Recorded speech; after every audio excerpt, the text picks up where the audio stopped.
Hola, folks.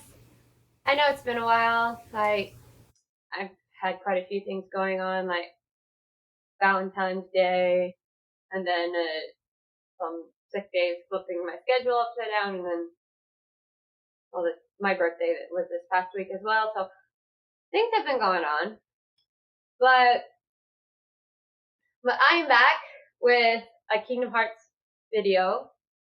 So diving into the video, my topic today is what kind of replica is Xion? Xion is a very different character. She's very unique. What's already known about replicas in general is that they start out as empty husks. Like they don't lose their hearts. They never had them to begin with. They they uh they are just these things. They were experiments, like Ansem and his pupils, which eventually some of his pupils turned on him.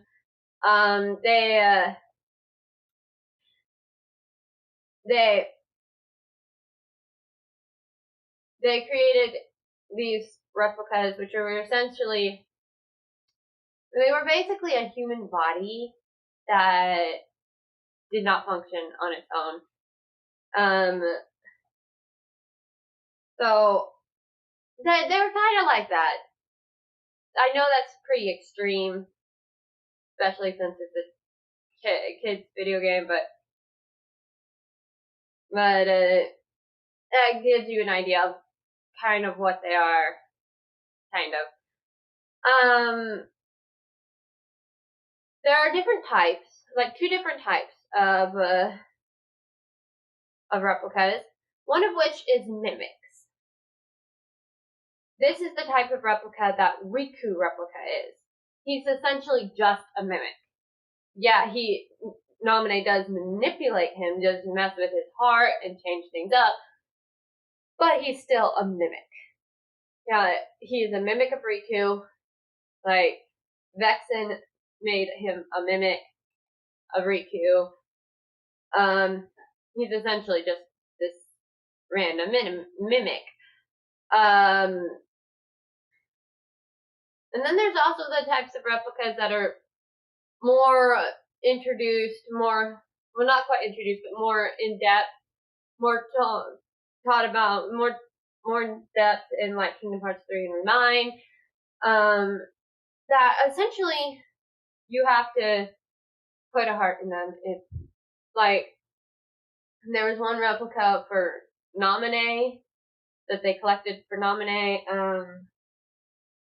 I think there were some others that they were looking for replicas for. But yeah. And then there was also that replica that Demix came in carrying, well, coming in with Ansem the Wise and Kingdom Hearts 3. Like, those are replicas where you have to put something in it for it to be anything. Xion, however, she's different from both of these. Like, she is, like I said, rather unique. A rather unique replica. Like, it is said that she developed her heart. Now, with the people who told her that and the circumstances and all that, with the people we learned that from, it's very kind of hard to say how true that is. Like, yes, she probably did develop it, but then again, she still could have had a heart before that. It's very hard to say how it all worked, or let alone how she worked, exactly what replica she is, because she's so unique. She's also this replica where she looks different depending on who's looking at her. Like, there was Zigbar, she looked like Ventus when he saw her. Then there was there was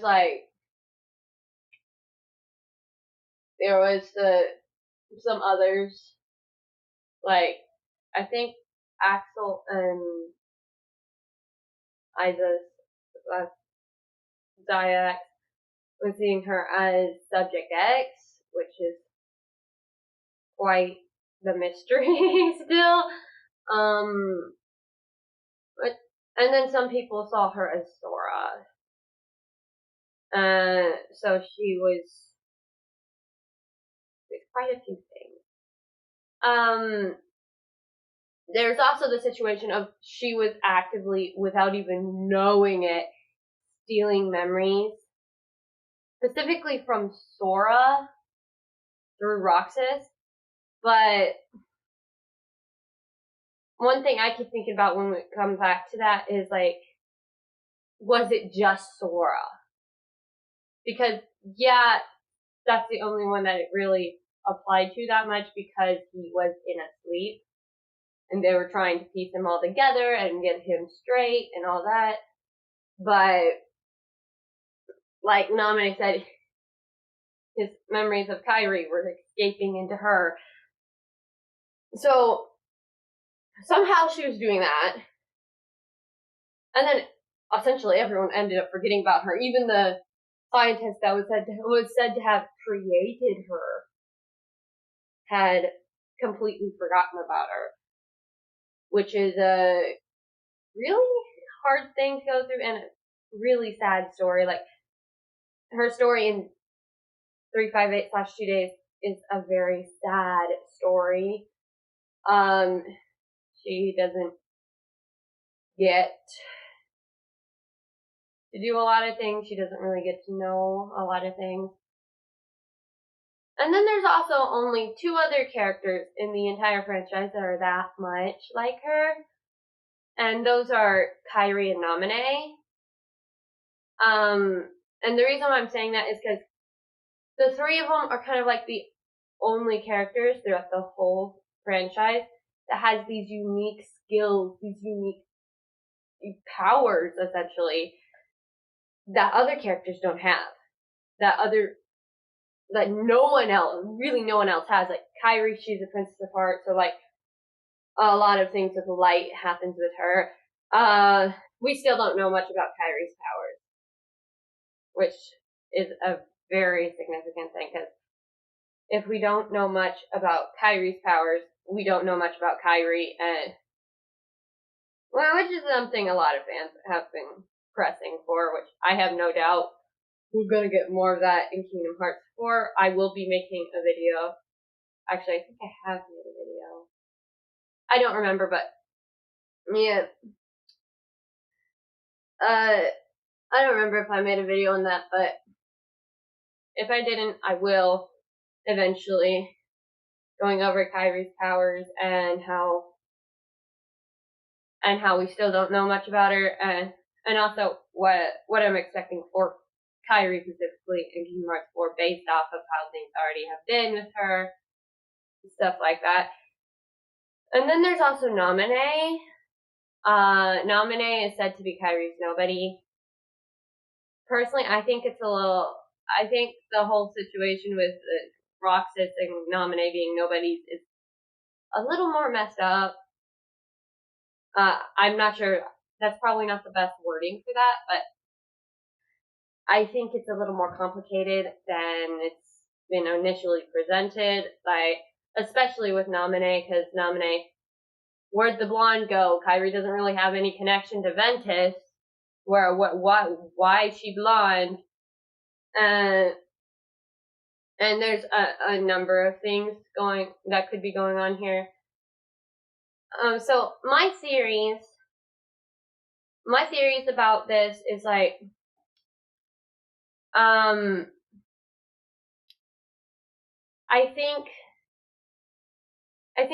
the heart that Xion has is a broken heart, basically a heart that was given a second chance in a replica. Like, I think she is that type of replica where you just place a heart inside of her. I think she was one of the first ones for that.